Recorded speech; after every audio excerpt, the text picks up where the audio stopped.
Okay, it's 10 o'clock, so time to start. Shavua Tov, and thank you so much for joining us again uh, this time for the prayers of Rosh Hashanah with, of course, Rabbi Silber. So I see that most of you have accepted my invitation to join as panelist. Thank you. And also thank you to those of you with your cameras on. It's great to see your faces. Again, that just means that you are going to be able to unmute yourself when Rabbi Silber pauses for questions. And if any questions come up before then, feel free to put them in the chat here or on Facebook. And yeah, we're going to continue our careful examination of elements of the Rosh Hashanah service. We're going to be, I'm going to have the text up on my screen and I'll share it with you, but it's great if you have your own machzor that you can be following along with. And what else? We're going to be looking at divine judgment and starting from Malchiyot again and continuing. Okay. Okay, thank you. All right, so again, so the plan is to complete, continue with Malchiyot now, and then continue hopefully to the next section of the Amida, which is Zichronot. Just to begin, the service of Rosh Hashanah, which is we call the Shmona Esrei of the Amida, is built. All the services have fundamentally the same structure. They all have 3 blessings in the beginning. They have 3 blessings at the end, and on the holidays, there's typically 1 blessing in the middle. Blessing in the middle is known in the tradition as Kedushat Hayom, the blessing of the sanctity of the day. The holy days, call them holidays, the holy days have what's called Kedusha. They have sanctity. That's true of Rosh Hashanah, Yom Kippur, the Pesach, Shavuot, Sukkot, Shmini Atzeret. These all have Kedushat Hayom, and of course Shabbat, the holiest day. And the middle blessing is Kedushat Hayom, 1 blessing. Sometimes it's longer, sometimes it's shorter. The exception is Rosh Hashanah. In Rosh Hashanah, there are actually 3 intermediate blessings: Malchiyot, Zichronot, and Shofarot. That's the exception to the rule. 3 blessings, 3 themes. By the way, an interesting point is that, the Rambam famously wrote his 13 core beliefs of Judaism. The Ani Ma'amin, which the Yigdal basically is based on the Rambam's 13 principles of faith. There's another book called Sefer Ikarim by a man named Yosef Albo, also a medieval, and he also puts forth that Judaism has sort of some core beliefs, and he says instead of seeing it as 13, you can see it as 3. There are 3 core beliefs of Judaism, he claims. 3 Ikrei Hadat. 1 is the existence of God. 1 is what he calls Sachar Va'onesh, that people are held accountable for what they do, punishment and reward. That's the second basic fundamental belief of Judaism, as he sees Judaism. And the third basic belief of Judaism, he claims, is revelation. Primary revelation being the Torah, but it's not only the Torah. The fact that God can be revealed to the human being. That, says Yosef Albo, are the 3 basic beliefs of Judaism. Fundamentally, he thinks that the Rambam's 13 can be condensed more or less into the 3. So that's Albo. But what's interesting is that he makes a comment in his introduction that these 3 beliefs, core beliefs of Judaism, he claims, are actually reflected in the service of Rosh Hashanah. Because the first blessing is Malchiyot, which is God's kingship. God's kingship presumes that there is a God who is king. The second theme of Zichronot, he says, is about punishment and reward. It's the day of judgment. God is judging. That's the second of his core beliefs. And the third core belief, he says, is revelation, which is the 3rd blessing. That's the blessing we call Shofarot, which begins with the words Atani Gleita, you revealed yourself at Har Sinai. That's how that blessing begins. the giving of the Torah being one manifestation of God's presence, not the only one. So Albo made the claim in Sefer Ikarim that there are three core beliefs. Again, we're not getting into this question about what does it mean, what the nature of the beliefs, what the belief entails, etc. What is the place of this credo or belief within the larger system of Judaism? All these interesting questions. But it is interesting that Albo made the claim that Malchiot, Zichrot, and Shofrot are reflective of sort of the core beliefs. And what I find very interesting is the following, just small observation about the service on Rosh Hashanah. And that's the following. The Rosh Hashanah service, let's say the Musaf service, is based upon 3 blessings at the beginning, 3 at the end. In the middle, there are 3 blessings, not 1. So those are 9 blessings altogether. But inserted into the Rosh Hashanah service, in terms of our common practice, so many traditional and even less traditional places, we add some poems into the service. The most famous poem that's added into the service, for the Ashkenazim anyway, is Unetana Tokef, a very famous poem. No doubt one of the highlights of the service of Rosh Hashanah and Yom Kippur. But we have many other poems that are added. Now, what's interesting of these poems or piyutim that are added, they're typically added, almost all of them, in one place in the service. And that is, the poems are typically added in the 3rd blessing. The 3rd blessing is called Kedushat Hashem, HaMelech HaKadosh. In that 3rd blessing is the recitation of the Kedusha.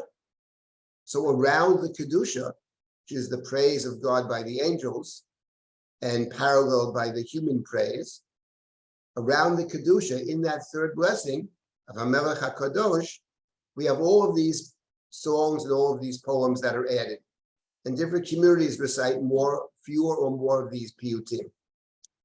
There is one exception to the rule. There's one of these poems, actually, that is added. There are a couple, but there's one main one that's added after we, in the 3rd blessing, but not before we say Kedusha, but after we say Kedusha. So what is that poem that's recited in the 3rd blessing, but after Kedusha, and not before Kedusha, exception to the rule? It's a poem that begins with the words, Hochez biyad midat mishpat, God holds the scale of justice in God's hand. And then it proceeds with an alphabetical poem, B'chol ma'aminim. Everybody believes. Now, typically when people tell me everybody believes or thinks so-and-so, I always say, are you sure everybody believes that? I'm quite sure it's not the case. But in any event, in the poem, the tagline is B'chol ma'aminim. And I was always thinking that B'chol ma'aminim, we all believe, is an introduction to Malchiot, Zichronot, and Shofrot on Rosh Hashanah. It actually is an introduction to, one might say, what actually do we believe? Which is always a good question. But in the davening, at least, the Malchiot, Zichronot, and Shofrot do reflect this conception of that there is a God, and this is a God who is a judge, and this is a God who makes appearances throughout the world. So V'chol ma'aminim can be seen as introducing the point that Albo actually makes clear in his book, Sefer Ikarim, the book of basic beliefs, that Malchiot, Zichronot, and Shofarot are in fact the core beliefs. In any event, okay, so I wanted to begin with that. Let me pick up where we left off last week. We started last week with Malchiot, and last week the point was that where do we recite Malchiot within the service? Because this is the core of the service. So the point of last week was that the claim I made, and others have made similar claims, is that Malchiot appears in 2 places in the Rosh Hashanah service. We're talking about the Musaf of Rosh Hashanah. The primary place it appears, of course, is in the central blessings. There are 3 blessings in the middle. Blessings number 4, 5, and 6. Blessing 4 is Malchiot. Blessing 5 is Zichronot. Blessing 6 is Shofarot. That is certainly the case. And we'll be discussing that this morning for a bit. But prior to that, in the 3rd blessing, which ends with the words HaMelech HaKadosh, what is known in the tradition as the blessing of Kedushat Hashem, the sanctity of God's name. In that third blessing, where we have all the poems, we also have a very beautiful expansion of the davening, which begins with the words Uvechein tein pachtecha. Uvechein tein pachtecha essentially is seen by many, I myself suggested this many years ago, as the Malchiot of the Tana in the Talmud, Yochanan ben Nuri. Because in the Gemara, there's a dispute about Malchiot. There's a dispute about Malchiot, Zichronot, and Shofarot. Malchiot, Zichronot, and Shofarot, the way it's structured is the following. There's some kind of a statement that's made in the beginning, a long statement, followed by some kind of request. That's the structure of Malchiot and Zichronot and Shofarot. That's point number one. But point number two is that in this statement, there are biblical verses that are cited. And it's all laid out by the Gemara in the tractate of Rosh Hashanah. And the Gemara, according to the view of Rabbi Akiva that we follow, there are a total of minimally 10 verses. And Rabbi Akiva says the first 3 verses are from the Torah, the next 3 are from the so-called writings. For us, it's from the Psalms, the Tehillim. The next 3 are from the prophetic writings. Then there's a 10th verse from the Torah. And that's what we have in our Malchiot, Zichronot, and Shofarot. We have a grand total of at least 10 verses, 3 from the Torah, 3 from the Psalms, 3 from the prophetic writings, and a 10th from the Torah. Now, just to make this clear, it's 3, 3, 3, and 1. Now, why is it 3, 3, 3, and 1? Why isn't it 4, 3, and 3? Because the 10th verse is from the Torah, and the first verses are from the Torah. So the simple answer is because each of these 3 sections has 2 parts. The first part is the statement, and then the end of it is some kind of request of God. In the Zichronot and Shofarot section, the 10th verse is found inside the request. And we'll see this. It's inside the request. Inside that paragraph is another verse that's cited. When it comes to Malchiot, it's very interesting that the 10th verse in Malchiot, which we'll get to soon, is not inside the body of the request, but immediately precedes it. Immediately precedes it. So before we get to that, let's just reflect for a moment on the fact that that this is the way the service is set up. It's set up in this way.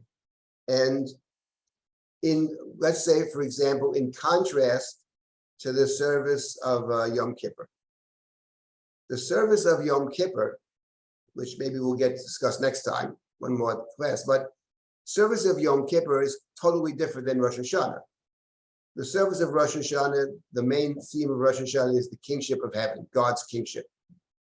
And all of that, what that implies is a good question, but that's the service of Rosh Hashanah. On Yom Kippur, the main emphasis on Yom Kippur, there were 3 main emphases on Yom Kippur. One is the request for forgiveness, called slichot. They're found in every prayer of Yom Kippur, in one form or another. Then there are the confessions. There are 2 confessions in each of the Yom Kippur prayers. And then there's something else, which is recited in the Musaf, sort of parallel to Malchiot, Zichronot, and Shofarot, which is recited in Musaf. That is the reenactment of the service of the high priest, the Kohen Gadol. It's called the Avoda. That's central to the Yom Kippur service. Actually, a reenactment of the service of the reenactment. We rarely have that, almost never. We reenact the service. So the question is, what is the text of the Avoda? So there are many texts of the Avoda. The Ashkenazim today have one text, which is medieval, Amitz Koach. The Sephardim have a different text, Ata Konanta, perhaps a bit earlier. But then there were other ancient texts written for the Avoda. And if you look at, for example, at a critical Machzor, say Goldschmidt's Machzor, you'll see he has several of these Avodot that are written. And the earliest ones, and this is the important point, the earliest text of the Avoda is fundamentally a translation of the Mishnayot in Tractate Yoma. The Tractate of Yoma, which refers to Yom Kippur, is one of the tractates we have, is Yoma. It consists of 8 chapters. The first 7 of which are a description of the service of the high priest on Yom Kippur, everything that went on in Yom Kippur. The 8th chapter is the observance of Yom Kippur today, the fasting, etc. But the first 7 chapters describe the Avoda. The early texts of the Avoda that we recite are basically translations of the Mishnah. So here we have a very interesting phenomenon that on Rosh Hashanah, the currency, the text we have on Rosh Hashanah is biblical verses, Torah verses, Psalms, prophetic writings. But in Yom Kippur, the basic text is not words found in the Bible, not at all. The basic text on Yom Kippur is the Mishnah. So how do we understand that? What does that suggest to us in terms of the nature of Rosh Hashanah and Yom Kippur? Well, it suggests on Rosh Hashanah, the subject of Rosh Hashanah is God. And we all know that we are, our tradition is very reluctant to speak of God, to describe God. There's always been a very strong position within our tradition, beginning with the Talmud, that the less you say about God, the better. Because since you can never fully describe God anyway, what you're going to say will always fall short of the mark. It's one of the reasons that we are hesitant to say much about God. And the other reason might be God is so mysterious and beyond our comprehension that what's the point? So on Rosh Hashanah, when we want to speak about God, the best thing we can do is use God's own words. So we use the biblical verses, which in one form or another are understood as some kind of revelation. It's God speaking about God, as it were. So we take the liberty to cite biblical verses. We don't want to have our own description. That's what Rosh Hashanah is about. Yom Kippur is not about God fundamentally. Yom Kippur fundamentally is about us. It's about human possibility. It's about human transformation, human understanding, etc. So there, we take the liberty to use not the biblical verses, which are God's word, but rather to pick up on our words, human wisdom. And human wisdom is, of course, one of the primary human texts in our tradition. Maybe the main human text of the oral tradition would be the Mishnah. So therefore, on Yom Kippur, we are essentially reading the Mishnah right smack in the middle of the Musaf service. That's called the Avoda. I would add to this, I don't want to get into this too deeply now, but there's actually something else, just to mention something about Yom Kippur, which has several very striking features to it. And one of the striking features of the Yom Kippur service is something that happens before Yom Kippur. And that is just prior to Yom Kippur beginning, we have this ceremony where we have a kind of ceremonial annulment of vows that were taken in the previous year. It's known in our tradition as the Kol Nidre service. It's probably the most popular service of the Jewish people. More people show up for Kol Nidre than any other service. And what's very strange is people are, very emotional about Kol Nidre. It's a ceremonial annulment of vows. So what is that about, actually? What is it? It's a kind of hatarat nedarim, but in a ceremonial form. Chazan gets up, there's Sifrei Torah, there's a convening of a ceremonial court, and they make the announcement that Kol Nidre, that the vows that were taken, vows, oaths, etc., are null and void. What is that all about? So just to make one comment about it, then we'll get back to Rosh Hashanah, and that is that the annulment of vows, the idea that you made a vow or an oath is something you take in God's name. A vow may not mention God's name explicitly. However we define oaths and vows, but essentially it's the human being accepting upon himself, herself, some additional responsibility, some additional prohibition, etc. And then you realize that you took a vow and you can't fulfill it. It becomes onerous. It's too difficult. You hadn't anticipated all the side effects, all the situations that might put you in, etc. So then the Mishnah says you go to the court, you explain to the court that you thought you could do it, but you can't. And the court hears you, and the court says, okay, we have annulled the vow. In this law, you are forgiven, the vow is annulled. So the Mishnah comments famously, Hetin Nidarim Porchin Ba'avir. The very idea of annulling vows, says the Mishnah, Tractate Chagiga, is floating in the air and has no basis. And that is to say, when you read the Bible, it's clear that when you take a vow or an oath, you have to keep it. And we don't have a situation. We have only one situation where someone took a vow, an oath, and didn't keep it. And in that case, he intended to keep it, but the people stop him from keeping it. And that's the oath that King Saul took, Shaul HaMelech took. Whoever eats on the day of battle will be put to death. And his son Jonathan didn't know about it. And he's in the forest of honey, and he dips his staff into the honey and tastes it. And they tell him, your father had taken an oath. He knows nothing about it. And then King Saul discovers that Jonathan has taken an oath, says, what can I do? Jonathan must die. But the people refuse to, what? How could he die? He's responsible for the victory. And the people stop Saul from killing Jonathan. That's the only example we have of somebody that takes an oath and doesn't fulfill it. In the Bible, you take an oath, even under mistaken circumstances, you fulfill the oath. But the rabbinic understanding is no. The court has the right to annul the vows. So Hatarat Nidarim is the primary example of the ability of the rabbinic tradition, the oral Torah of the human being, to overturn God's word. And that's how we start Yom Kippur. That's the power of it. Because what is the message? The message, the court gets up and says, we are forgiving. What does that mean? It means it's in our hands. That's you enter into Yom Kippur with an understanding that it's possible, that repentance is possible. You know, last night, by the way, so we said Slichot last night. And the first night of Slichot, in many communities, it's a very big deal. And what's interesting is, every time we say Slichot, there's one main penitential prayer. On the first night of Slichot, the main penitential prayer begins with the words, B'motzai menucha kidam nucha tchila. We have come forth, right after Shabbat has ended, Motzai menucha. We're not waiting around. Right after Shabbat's over, prior to Rosh Hashanah, we have said Slichot. When you read that poem, it's very interesting, and this is a very worthwhile thing to do in general.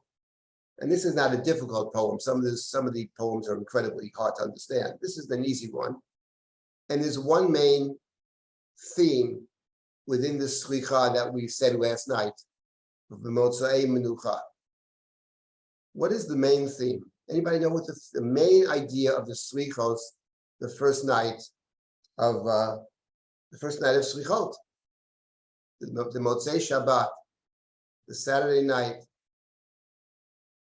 This week is 2 Saturday nights before Rosh Hashanah, but typically it's the Saturday night before Rosh Hashanah. And what is the main theme of it? It repeats several times within this poem, several times. So the theme is, I'll tell you what it is. Theme is encapsulated, Tarem Nisecha, Mafli Plaot. The theme of Slichot, the first night, is that forgiveness is a miracle. It's miraculous.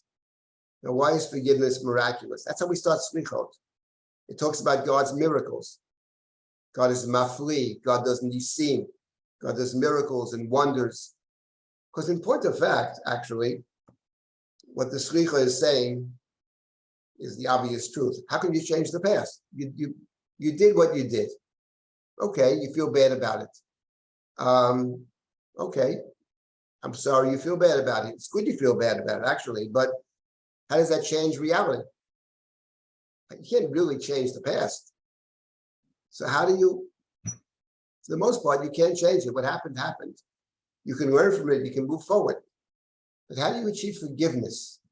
So that's how we start slichot, with the recognition that, you can say you're sorry and all that, and it may change something in yourself, but it doesn't really change the objective reality at all.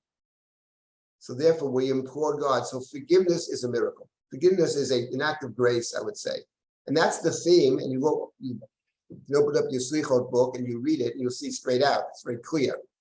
Tarem disecha mafli plaot, in a word, that's what it's about. That's how we start slichot. So hatarat darim, basically, you're starting Yom Kippur by the court saying, we have this ability. So it's a miracle. We have the ability to forgive. We are forgiving, says the court. And then we sum up the verse. Moses implores God for forgiveness.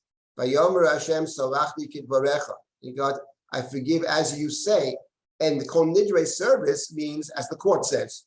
The court says, V'nislach, we are forgiving. Says God, I agree. But that means it's up to us. So it really puts us on the spot.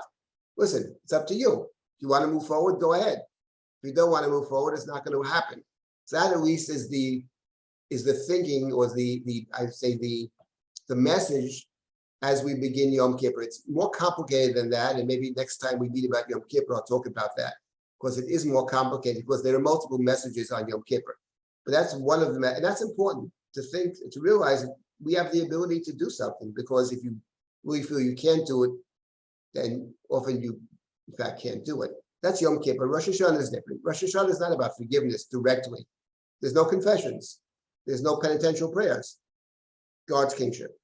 So therefore, in talking about God, we use God's words, which is the Bible, the Torah, the Psalms, and the prophetic writings. Okay, just wanted to add that point.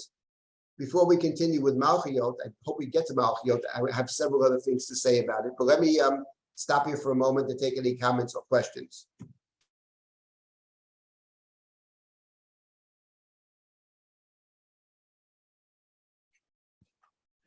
Yeah, I mean, this is Kol Nidre. So my understanding, Judy Bardak, I live in Pittsburgh now. I was ordained at the Academy for Jewish Religion. But I just want to clarify this, because you're my ultimate authority. And that is the Kol Nidre, the nullification of vows. My understanding was it came about, it was a rabbinic thing, it was rabbinic law, but it came about because of forced conversions during the Middle Ages. Is that true, or is that not true? Was it earlier than that? Yes, it's much earlier than that. Making sense? You're making complete sense, and what you're saying probably is, it may be true that gave additional meaning to it, but the Kol Nidre service precedes the Inquisitions. It's way before that, so that's really not the power of it. I mean, there's no question that probably played into it, but I believe what I said is, it's an explanation. Is it 100%? Am I sure? Not 100%, but I think the power of it is this idea that we can actually be forgiven, and that we can actually be central in forgiveness. Our appointed leaders, we appoint this court, and the court says v'nislach, and God says salachti kidvarecha, that we have this ability, which is the frame of mind entering into Yom Kippur. As I said, we'll deal with this when we get to Yom Kippur in more depth, I hope. Okay, let me now start with the service of Malchiot. And in doing so, of course, there are these digressions, but their digressions are important because they do tell us something about the service. The problem with Rosh Hashanah Yom Kippur service is, and for many people, is that it's so complicated. There's so many other things that are thrown in. It's very easy to lose sight of what is essential. So Rosh Hashanah, what's essential is two things. There's the Malchiot, Zichronot, and Shofarot, and the Shofar. That is classically what's at the heart of Rosh Hashanah. I mean, there are poems, things that we add, which are very powerful and very meaningful to us, but they're not part of the fundamental structure of the service. So let's talk about Malchiot and where Malchiot begin. So first of all, let me just say that Malchiot, Zichronot, and Shofar are recited in the additional service, in the Musaf service. Now, the Musaf service, typically, as the word suggests, the additional service, we say Musaf on those days where they would bring an additional sacrifice. There are days in the Torah list of days on which additional sacrifices are brought. For the most part, these are holy days: Shabbat, Pesach, Shavuot, Sukkot, Shmini Atzeret, Rosh Hashanah, Yom Kippur. There's one day that's not a holy day for us, but they did have an additional sacrifice, and that's Rosh Chodesh. So Rosh Chodesh is also, we have a Musaf prayer. So the Musaf prayer consists of, the way it's structured for us, the Musaf prayer lists the sacrifices that were brought on that day. And of course, it makes the claim that we are all desirous of reinstituting the sacrificial service, whether we are or not. But we enter into the prayer with that idea in mind. And that's what the Musaf is. It's introduced by a paragraph, which is very interesting, but the paragraph that's recited on all the holy days except for Shabbat is the idea of Mibnei Chato'enu, that the temple was destroyed on account of our sins, and we hope that we will be able to be forgiven, to rebuild the temple, and to bring the sacrifices. The exception to the rule is Shabbat. On Shabbat, the paragraph does not mention sin. Tikanto Shabbat, Watzito Karbonotela, Shabbat does not mention sin. But all the festivals, all of them, Pesach, Shavuot, Sukkot, Rosh Hashanah, Yom Kippur, they all introduce the sacrificial service with mention of temple being destroyed because of sin, and Rosh Chodesh also, it's mentioned. And that's a very interesting side point. It means that every holiday has a theme of forgiveness, not just Yom Kippur, not just Rosh Hashanah. Every single festival, as part of the theme, is actually sin on one hand and forgiveness on the other, except for Shabbat. The theme of sin is far into Shabbat. There is no theme of sin and forgiveness on Shabbat, which is very striking. That's a different conversation. Anyway, my point is this, that you have the Musaf sacrificial service described, and then you have Malchiot, Zichronot, and Shofarot in addition to that. So the way it works is that in the Musaf of Rosh Hashanah, for example, you start with the sacrificial service, but in that very blessing of the sacrificial service and enumerating the sacrifices, we say Malchiot as well. Now, where does Malchiot begin? This is a very interesting question. So in Malchiot, let's see, after we have the mentioning of the sacrifices, if you have a machzor, you can see it. We put the machzor up. And after this, after the sacrificial sacrifices are mentioned, the sacrifices, the additions, yes, right there. Stop right there, you got it. Yes, stop right there, exactly. And the paragraph afterwards, here it says, Musaf, first day of Rosh Hashanah, Malchiyot, in big letters too, big print. And the next thing is Oleinu L'Shabeach. Now the question is this accurate? Big print or not? Is it accurate? Probably, in my view and others, it's not precise. Because Oleinu L'Shabeach really doesn't begin Malchiyot. Oleinu L'Shabeach, I would say, is the introduction to Malchiyot, but not Malchiyot itself. Now, I'll say a few words about that, but what suggests to us that Oleinu L'Shabeach, which primarily it's one of the great prayers, and it's recited on Rosh Hashanah and Yom Kippur, and really has a solemn nusach, but it actually introduces Malchiyot. Of course, some of the prayers that were written for Rosh Hashanah Yom Kippur, that are recited Rosh Hashanah Yom Kippur, they become very important to us, and they become recited all the days of the year. And when they're recited every day of the year, they typically lose a sense of their great significance and the great power. But I say Oleinu L'Shabeach is not Malchiyot, actually, but introduction to Malchiyot. I think that's a better formulation. Why do I say this? And I'll tell you why. Because on Rosh Hashanah, as is the case in the Amidot in general. Typically, this is the silent prayer. These prayers are recited silently. And then we repeat the Amidah. And when the Chazan repeats the Amidah, we add all kinds of other things into the Amidah, all kinds of poems, piyutim, the works. So when the Chazan repeats the Amidah, let me ask you, is this from the repetition of the Amidah, or is this from the silent Amidah, Maxine? We'll scroll down a little, we'll see. Scroll down, more. Stop. Yes, this is from the repetition. Scroll back. After a little more. Stop. No, you passed it. Back up. Stop. Afterwards. Let me just say the purpose of these classes is to help us with get some sense of the structure. Because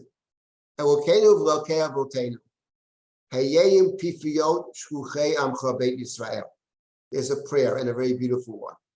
This is a prayer that the prayer leader, the Chazan, says, God and God of our fathers, God of our ancestors, be with the mouths of those who have been sent by your people, the house of Israel.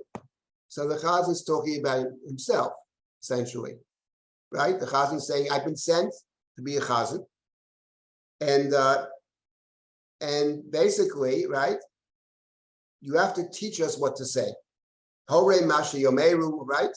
Yadem Echi Fa'eru, etc. It goes on, you can go more, scroll down a little bit more, right? It goes on and on, go on some more, right? People are fixed on them, their eyes look longing to you, right? They approach the ark, people surround them like a wall, you look down upon them with compassion, their eyes lift to heaven, etc. Keep reading a little more. They shouldn't stammer with their tongues. The Chazan refers to the Chazan. Not become entangled in their speech. They should not bring disgrace to the multitude. The Chazan says, I want to be a good Chazan. I don't want to bring disgrace, right? May the Chazan always say words that are according to your will. Then it goes to the end. Scroll down a bit, right? A little more. Right? Those that you have compassion to those. Stop. Those that you have compassion. Scroll back up a little bit. Stop. You passed it already. It's down. A little more. 2 lines. That's it. Right? Let them not be ashamed through me, etc. This is the Chazan's prayer. What is the Chazan doing over here? The Chazan is asking permission to pray. It's permission. Chazan says, I'm about to pray. I don't want to mess up over here. I don't want to be I'm a messenger of the people. I'm a shaliach tzibur. I'm a shaliach. I'm a messenger. Please help me out over here. I shouldn't pray poorly. I'm representing the community. That's a request to pray.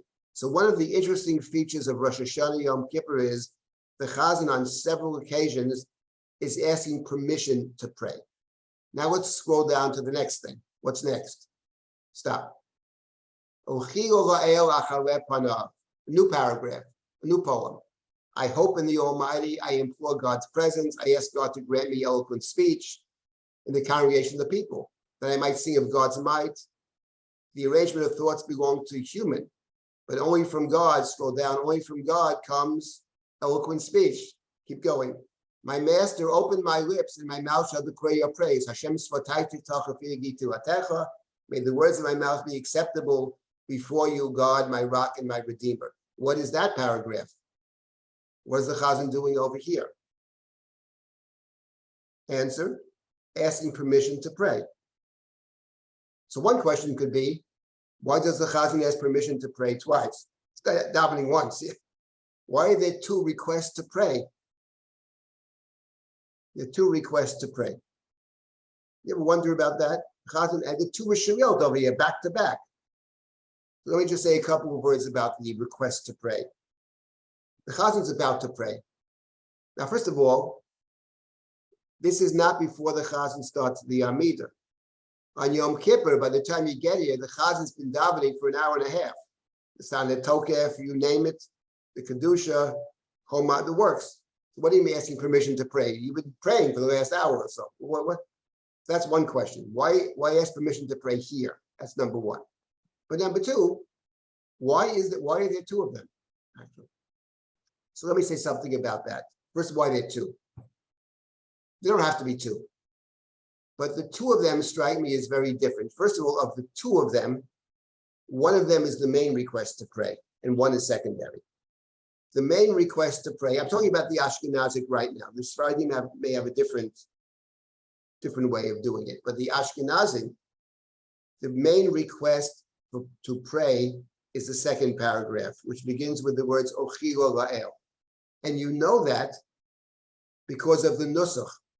The Nusach, the Reshut, the request to pray, has a particular tune to it in the davening Rosh Hashanah Yom Kippur. It's Ochilo La'el Achalefono Eshalom Imenu Maneh Loshon. And Rabbi Chaim says, that's the request to pray. The same thing in the Shacharit. Yoreti bivsoti siach rav. Yoreti bivsoti siach yashchil. It's the same tune. So the main request is Ochila. Ochila. What's interesting is the first request, which is very beautiful. For whatever reason, we say both, and it strikes me that the two requests are very different. The second request, which I think is very appropriate for Rosh Hashanah, says nothing about requesting of God anything, right? Open my lips, my mouth will declare your praise. It talks about the Chazan is about to praise God, which is very appropriate for Malchiot, Zichronot, and Shofarot. That's the second request. The first request talks about imploring God. Rachum v'chanun. Ki chanunecha Hashem Elokeinu hema chanunin. Umuruchamecha hema meruchamim. Rachum v'chanun are the two key words of the Yom Kippur davening. They're the attributes of God's mercy. Hashem kel rachum v'chanun. That's what Yom Kippur is about, slicha. So the first long reshut is one that's appropriate for Yom Kippur, when you're asking for forgiveness. The second one is more appropriate for Rosh Hashanah. The fact that we have included both, I don't know why. You know, many decisions about the machzor of Rosh Hashanah and Yom Kippur were made by the printer. Printer makes many decisions for us. What the printer includes, what the printer doesn't include, big print, small print, whatever. But it could be in this case that the reason we say both is that even though Rosh Hashanah is primarily about proclaiming God's kingship, but we have to remember that God's kingship means God is the judge. And that's when we start praying, because we're being judged. So it could be that both are appropriate, both the long reshut. But why is there reshut and why here altogether? So I want to say two things about the Chazan asking permission to pray. I mean, part of it could be simply it's a very weighty day, and the Chazan feels inadequate to the task. Everybody's inadequate to the task of representing the community and asking God's forgiveness. But there is actually another reason for it, which is the following. We have to remember that for many, many hundreds of years, up until maybe the 8th century, as far as we can tell, there were no prayer books. And even after the 8th century, basically prayer was something that people said by heart. And when it came to Rosh Hashanah Yom Kippur, most people did not know the davening. How would they? It's complicated, long davening. The Chazan would have to study it and would pray for the community. So therefore, it's specifically Rosh Hashanah Yom Kippur, where the Chazan has permission to pray, because there the Chazan feels that the Chazan is actually allowing everybody to fulfill their obligation, being motzi, as we say, the community. What's interesting is I wanted to make a different point over here, which I may have mentioned, but I'll mention it again, and that is that the Chazan asked permission to pray here before Malchiot, Zichronot, and Shofarot, and this lends credence to the position that on Rosh Hashanah, the Malchiot, Zichronot, and Shofarot were recited only by the Chazan. The community, when they had the silent prayer, they didn't have these 9 blessings. Because on Rosh Hashanah itself, all the other prayers of Rosh Hashanah have only 7 blessings, which is very strange. Rosh Hashanah is the only holiday that we have in which in one of the services there are 9 blessings, and all the other services there are 7. So the argument has been made by many that the community, the people, said that one normal 7 one short blessing in the middle. Only the Chazan says Malchiot, Zichronot, and Shofrot, and therefore the Chazan asks permission. It's permission to pray the Malchiot, Zichronot, and Shofrot, which only the Chazan is saying, and which we are fulfilling our obligation by hearing the Chazan. In any event, this is what we have. So this is a feature of the Rosh Hashanah Yom Kippur service, the Reshut. Now, when does the Chazan ask permission to pray? After Oleinu L'Shabeach. First the Chazan says Oleinu. Then the Chazan asks permission to daven. Right? So that would suggest to us very strongly that Malchiot does not begin with Oleinu L'Shabeach. Malchiot begins with what we call the second paragraph of Oleinu, which is Al Ken Nekavel Lecha Hashem Elokeinu. God, we are hoping that your kingship will be realized throughout the world. The first paragraph of Oleinu L'Shabeach is a different point. Before we start, we have an obligation, Oleinu L'Shabeach, to the Master of all. And what's interesting is that that first paragraph of Oleinu, which is very powerful, it sees a world in which God is acclaimed by all. And the very end of the first paragraph is a verse. The verse says, Emet Malkeinu Efes Ulato, God is real. Emet means real, God is real, there's nothing else, as it says in the Torah. And we cite a verse from the Torah, from the book of Dvarim, Yodata Ayom Vashevot Elvavecha, Ki Hashem Hu Elohim Bashamayim Imal, Ve'aretz Mitachat Eino. You should know and take to heart that this God, your God, is God of heaven and the God of earth. There is none other. So what's interesting is that the first paragraph of Oleinu, at the end of it, we cite a verse from the Torah. But the verse from the Torah, unlike all the other verses we recite in the Malchiot section, does not contain the word Melech. All the verses in Malchiot have the word Melech, without exception. Well, there's one exception we'll get to, but all of them have the word, with one exception, which does not. But here, this verse does not have the word Melech in it. So it would strongly suggest to us that this is not, technically speaking, part of Malchiot, but rather an interest. Before we even say anything, we recognize our own responsibility. Oleinu L'Shabeach L'Adon HaKol. And the God of whom we speak is the God of heaven and the God of earth. There is none other. Okay. Now, let's get to the Malchiot here. So the Malchiot, as I said, consists of a set of biblical verses and begins with what we call the second paragraph of the Oleinu. Al Ken Nekavel Lecha Hashem Elokeinu, L'rot Meheira B'Tiferet Uzecha. Here we have a theme that we'll repeat later on. We therefore hope, we are praying, we are hoping that we will soon see your majestic glory. That you will remove all idols from the world, destroy the idols. L'takein olam b'malchut Shaddai.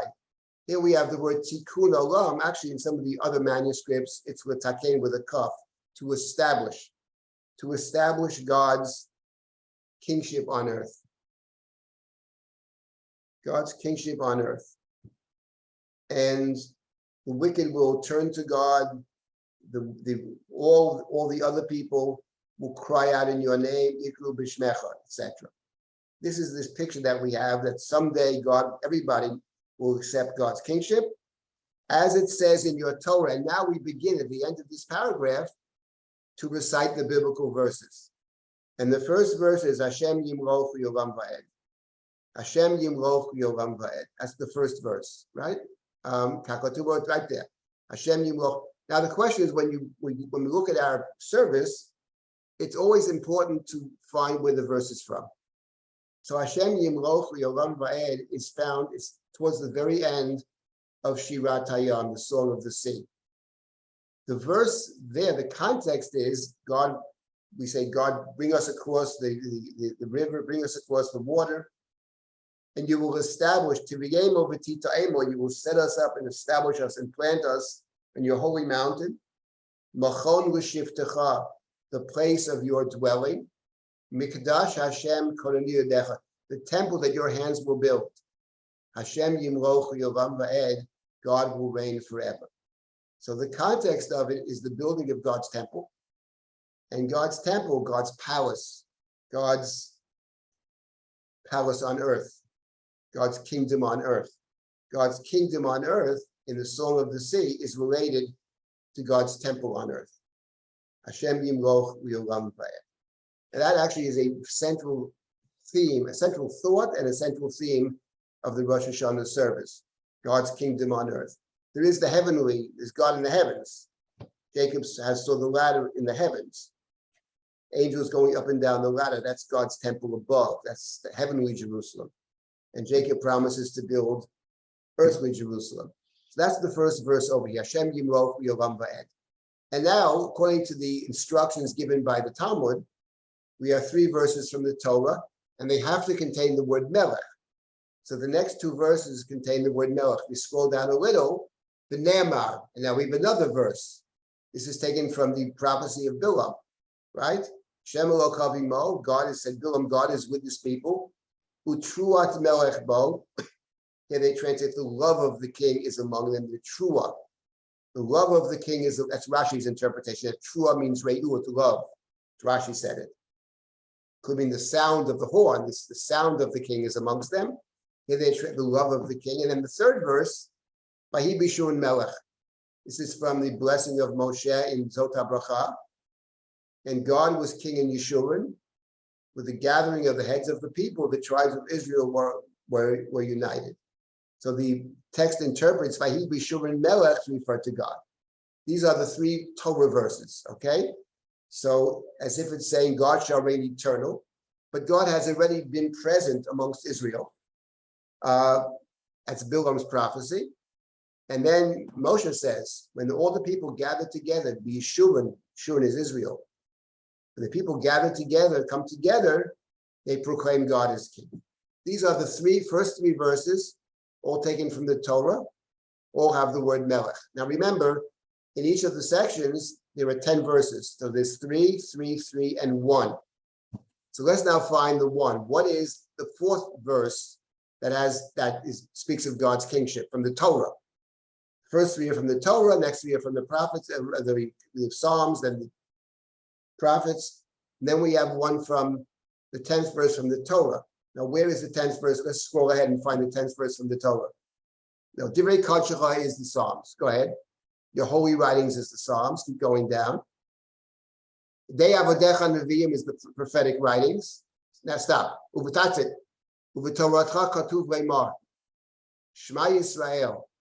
Hashem Elokeinu. Hashem Echad. Here we have 2 problems. First of all, it doesn't have the word Melech. Let's start with that. The Talmud is clear that you have to have the word Melech.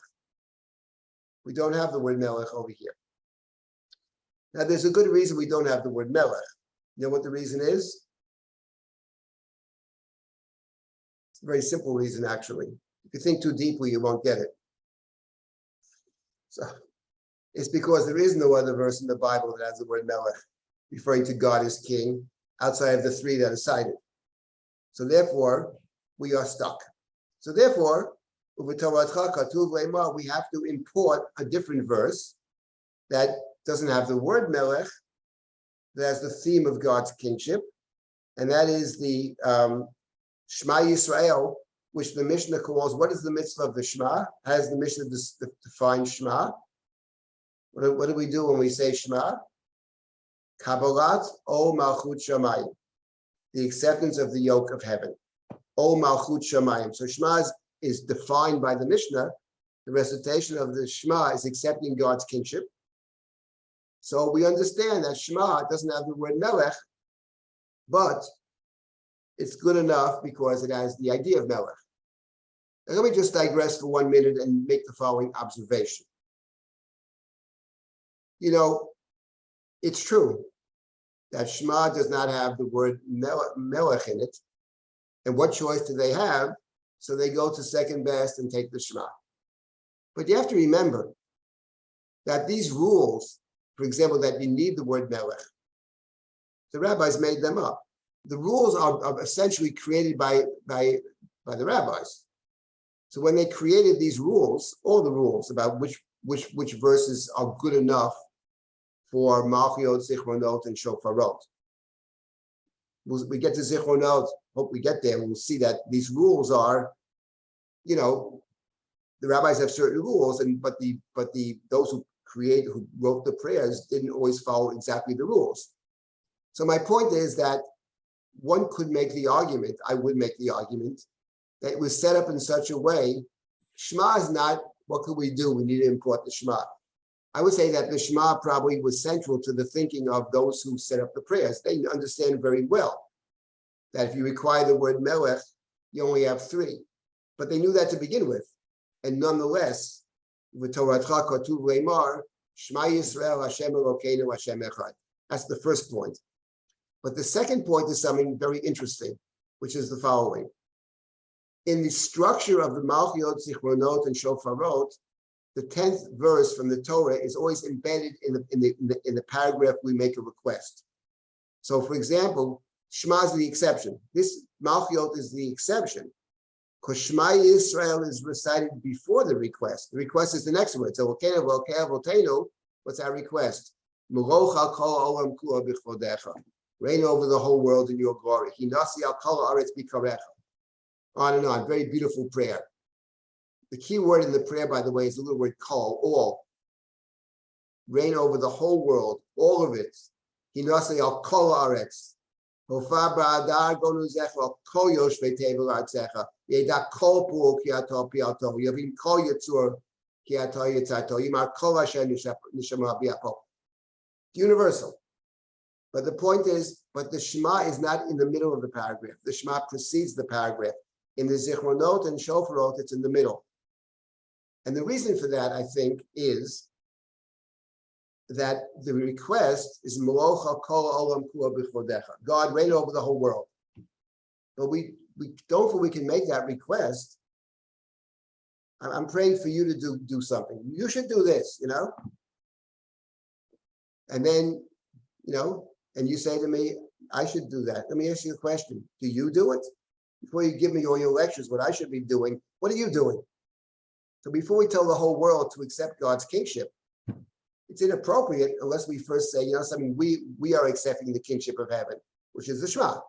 Kabbalat al Malchut Shamayim. So the Shema Yisrael actually precedes the request that God should reign over the whole world. And I would say it's exactly parallel to the first 2 paragraphs of the Oleinu L'Shabeach. The first paragraph says, Oleinu L'Shabeach. We have the obligation to praise. We accept God's kingship. Okay, then the next, we do it. Then the second paragraph, we hope others will as well. The wicked ones, the idols, the weak ones, the powerful kings, the arrogant ones, the world. Okay, but first we started by saying we have to. We have to take it to heart. We have to consider it. So that's essentially the Shema. Interesting is, I want to make a different point about the Shema, and I'll stop and take comments and questions. Then we can start with Zichronot. I don't know how much time we have. We don't have a clock here, but how much time do we have? What time is it now? Let me just double check this. We have about 15 minutes. Yeah, only 15 minutes. Okay, let me make one. I mean, Malchiot is the central theme of Rosh Hashanah. Let me make a different point about the Shema. The Shema is here. The Shema is about accepting God's kingship. In fact, one could read the Shema this way: Shema Yisrael, understand, perceive, O Israel. Doesn't mean to hear, it means to understand. Understand. Hashem Elokeinu, this Hashem, the eternal one that is our God, Hashem Echad, will someday be accepted. The very words of the Shema can be read this way. The Hashem who is ours today, we accept it. And our prayer is that someday it will be recognized by all. So what's interesting is that the Shema is connected, the idea of accepting God's kingship is connected to actually establishing God's kingdom on earth. God's kingdom on earth, the representation of God's kingdom on earth is God's palace, is God's house. And we call what we call the Beit HaMikdash, the earthly temple, right? The sacred space on earth. And what's interesting is that when the Shema is recited, Shema Yisrael Hashem Elokeinu Hashem Echad, and you open up the Torah, the next verse is V'ahavta et Hashem Elohecha b'chol levavcha v'chol nafshecha v'chol miyodecha. But we, as instructed by our rabbinic tradition, interrupt the words of the Torah. We don't simply, the Shema is a recitation from the Torah, but we interrupt the recitation from the Torah after we say Shema. And before we continue with the next verse, V'ahavta, to love God with all our soul, or our heart, or our means, we say something else. Baruch Shem Kavod Malchuto V'yolam Va'ed. What does that mean? Baruch Shem Kavod Malchuto V'yolam Va'ed. What does it mean, Shem Kavod Malchuto? Say it all the time. Baruch Shem Kavod Malchuto V'yolam Va'ed. So the word Shem means name. Shem means name, but the word Shem, Shin Mem, a two-letter word in the Bible, often refers to God's presence, to God's temple. Actually, that's how the Torah described the temple. Hamokom asher yivchar Hashem losum et shemo sham. That's the Torah's definition of temple. It's the place in which God's name is there. It's the place that we can relate to God. God is ineffable. God is beyond. But God is also present. So God's presence we call the temple. So therefore, Baruch Shem Kavod Malchuto V'yolam Va'ed, blessed is the name of God's kingship, which means God's temple, is a response. And actually, many of the academics believe, and I think it's right, that Baruch Shem Kavod Malchuto initially was simply a response. The Chazan would say the Shema, and the people would respond. Baruch Shem Kavod Malchuto V'yolam Va'ed. And this accounts for something else that's very interesting in terms of our prayer service. Very strange. And that is when the Shema is recited in the morning, before the silent prayer. When the Shema is recited in the morning, the 3 paragraphs, in the first blessing of the Shema, we introduce something which seems completely alien to the Shema. What do we say in the first blessing of the Shema? We say Kedusha. Kadosh, Kadosh, Kadosh, Hashem Tzvaot, Merol Charetz Kavodo, the Ofanim V'chayot HaKodesh, okay, right? V'chulam Mekablim Aleihem O Malchut Shamayim Zeh Mizeh. Kedusha is the Kabbalat O Malchut Shamayim, the acceptance of God's kingship by the angels. That's recited in the first blessing of the Shema. So obviously, those who set up the prayers for us understood that the Shema itself is a acceptance of God's kingship and related to God's kingship on earth, because the Kedusha is the parallel between God's kingship in heaven and the kingship on earth. So the recitation of the Shema was actually connected to the Kedusha.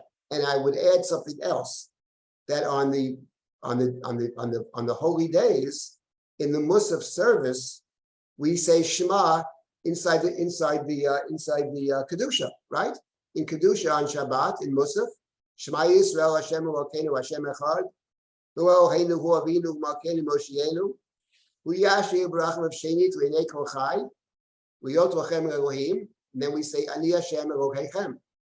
Ani Hashem Elohechem are the last 3 words of the Shema.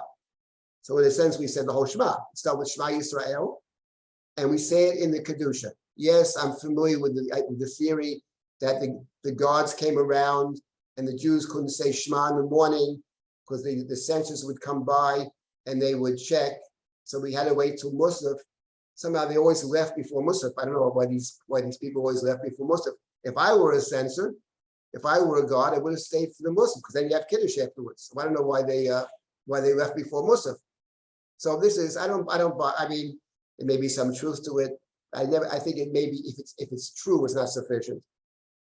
Our tradition did not see Shema and Kedusha as 2 antithetical things. Our tradition sees Shema and Kedusha are deeply connected. And the best proof is we say Kedusha in the first blessing of the Shema. And the idea then is the kingship of heaven, that's where the angels praise. But there's a kingship to heaven, but there's the earthly kingdom. And our job is to build the earthly kingdom. So the Shema Yisrael, I don't think was what can we do? We have no melech. No. The Shema Yisrael is here for a good reason, and it precedes the request, which is that all should be cognizant of God's kingship, but we have to take the first step. So that's the first blessing. And of course, there's more to say here about, just to scroll down. And this is the, of course, just scroll down some more and then keep going, right? Stop, you passed it. You back up a little, back. Yeah, stop, yeah, right there. Baruch atah Hashem, the blessing is Melech HaKol Haaretz, Mekadesh Yisrael B'Yom HaZikaron.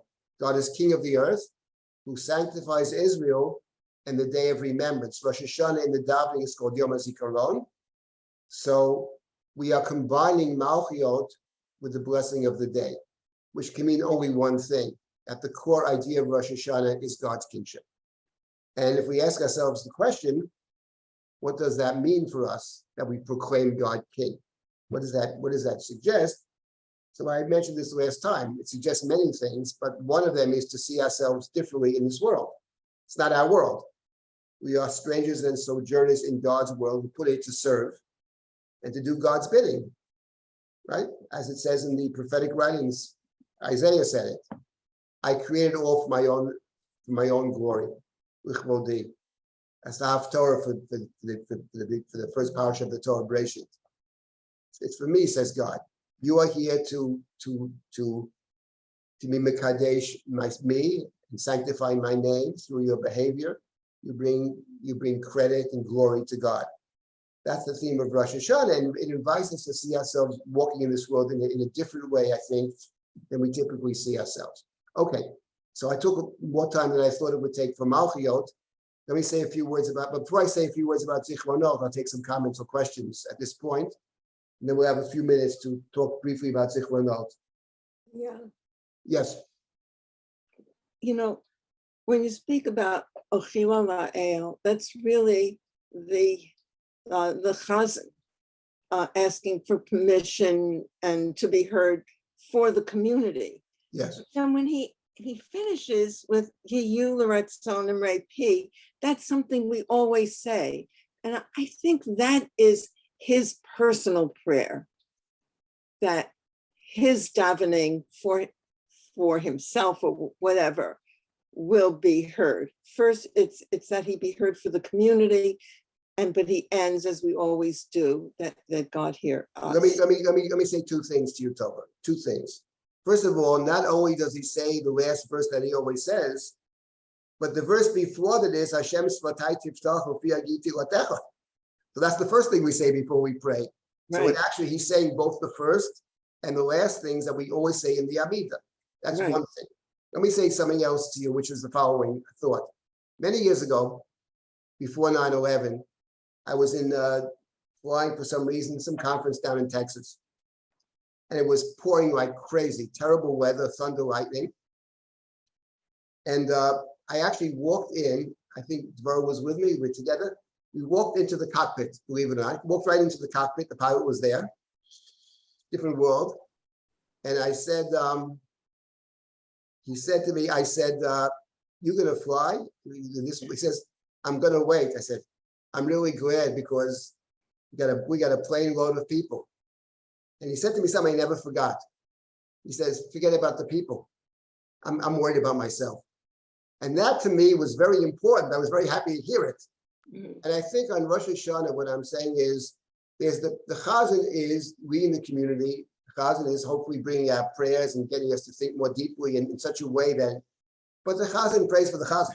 I mean, and that's a very important point. And I think that being able to connect one's own situation, this is not so simple, but being able to connect one's own situation to the larger situation. I remember hearing recently of one of the great Rebbes, I think one of the Mudritzer Rebbes actually, who composes all these beautiful nigunim.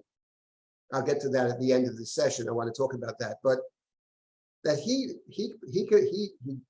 they're living in extremely difficult times. This is, let's say, 1919. Jews are displaced like crazy. There's all kinds of terrible stuff going on. For him personally, and for his community and the Jewish community.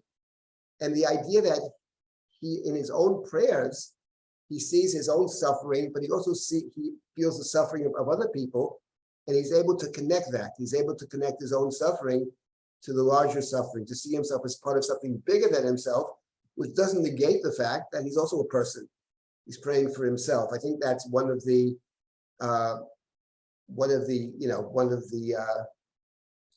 very important elements of leading the service, having this sense of responsibility, but also a sense that we're all individual people. We also have our own tzaras, everybody has their own story. So that I think is important. So it is quite conceivably true what you're saying, that Hashem Svatay Tichtach Fi Agiti Watecha Yilu Ratzanim Reifi is what everybody says when they begin and end, which is very striking. That's how the Ochila actually ends. So it's an excellent point of connecting those two elements. And leading the service is not a simple matter, especially in places where the people who are in the synagogue are not familiar with the prayers at all. Maybe they're less observant, maybe they pray less often. And the leader is trying to, whether it's the chazan and the rabbi, is trying to teach people, but at the same time he wants to daven. It's often, I think, some kind of tension between your own prayer on one hand and being a prayer leader on the other. But the point is very well taken. Thank you. I think we have, I'm sorry, but I think we have the same thing in the Shema Yisrael. Shema Yisrael is God is our King, Yisrael. Right. And we acknowledge, but he's universal. Right, that's true. There's always the tension between, our own, in general, in Rosh Hashanah, Yom Kippur really has much more of a universal element to the text than we typically have. The typical Amidah is very focused on, there were statements there about the world as well. But in Rosh Hashanah, it's much more, Melocha kol olam kula b'chodecha. Right. So it's the same kind of, we're thinking about ourselves and our own needs, which is completely justifiable and maybe even positive, in a real sense of positive, and then there is the world in which we find ourselves, and the different sets of communities in which we find ourselves. I think the question is how to be cognizant of that as well, even as we're thinking about our own situation. So that's acknowledgement also, I think. Yeah, for sure. That's something which is basic to prayer, I think, and feel it very strongly on Rosh Hashanah. Okay, we don't have that much time, unfortunately, now.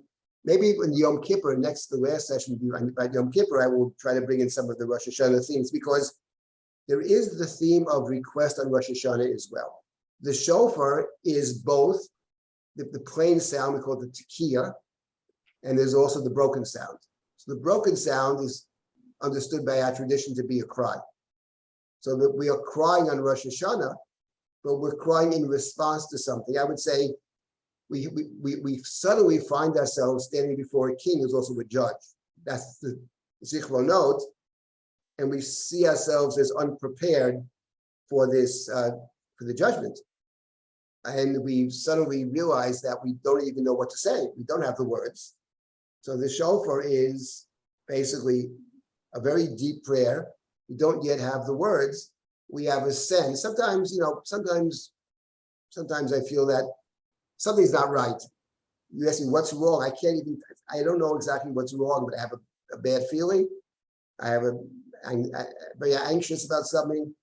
So that, and that you begin to think about what could it be, etc. And that's the sense, I think, on Rosh Hashanah. We don't yet have it all, hasn't been thought through yet. As much as preparation we've done, but not at the end. Yom Kippur is different, the end of the 10 days. Yom Kippur is the end of the cycle. We've had time to think about it, to formulate it. But on Rosh Hashanah, I think, so there is the cry, there is the prayer, but it's not yet formulated. So maybe next time we'll have an opportunity to get to the remembrances, I have to see, because it's limited time.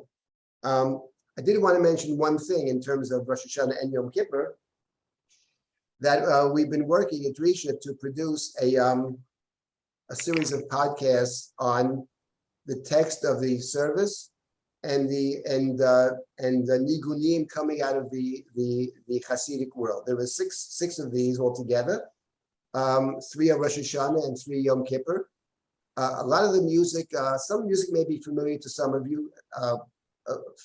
Most of it, I think, will not be. Some of these nigunim are quite stunning, and they're performed very well. So hopefully you all get a chance to hear them, and I think it really it sort of, I think, can add meaning to the service, and really to begin to think about more deeply what is this really about. I think it adds an Rabbi, how do interpretive you level. get to hear them? How do you access these? So there are going to be many ways to access it. It's going to be in the email. And then there are about 5 or 6 different platforms, which this is not my area of expertise. I think Spotify is one of them. YouTube is one, about 6 of them. Okay. And I would, by the way, I would ask you, if you hear it and you like it, to pass it on to some people you think would appreciate it. Spent a fair amount of time on it. We have 4. It's just instrumental. It's those down the road. We hope to have some choral stuff as well. There are 4 performers, and solos, duets, and trios. So it's yes, Noah just put something up. An email will go out at 4 p.m. Eastern. Okay, so that's, I'm looking forward to myself to it being released. And again, if there are any questions about this, please, my email is dsilber@risha.org. Feel free to email me. I wish everybody a Shana Tova, Tiva v'Chatima Tova. I think we meet one time after Rosh Hashanah, between Rosh Hashanah and Yom Kippur, to look at the Yom Kippur service. Again, it's just, there's so much more here, but hopefully this will be helpful, at least to look at the Rabbi, Matzah. I don't see where the Yom Kippur, I don't see it. I'm scrolling through all your offerings. Next When- should be two Sundays, no? Next Sunday is Erev Rosh Hashanah, 2 Sundays from today, 2 Sundays from today, and it's Yeah, part same of, time, okay, thank Right. you. same 2 Sundays from today. Okay, I think it's October 2nd, if I remember. Okay, Okay, then, thank you all for participating, and once again, Shana Tova, K'tiva v'Chatima Tova. Shana Tova, Silber from Tel Aviv, Oh, from good. Sarah. Nice to hear your voice. Shana Yes. Tova Matuka. Shana Thank you. Tova. Thank you for everything. Thank you very much. K'tiva v'chatima tova. Thank you. Thank you. Thank you, Rabbi Silber, and thank you for everyone here for being part of our learning community. Now, there's more programming going on, so if you can't get enough of Divine Judgment, we have a class at 1 p.m. Eastern today with Dr. Yael Ziegler, tracing the movement from Tisha B'Av to Rosh Hashanah through readings in Isaiah. And at 2:30 p.m., Rabbi Levi Morrow will be continuing his exploration of fear and its potential religious utility. This week we have 10 different classes, and as we said before, the Music and Liturgy project will be premiering at 4 p.m. and you can be one of the first to listen on Facebook or YouTube, and then on other platforms later. And as always, you can learn more and register for the remaining El Usman offerings at elul.risha.org.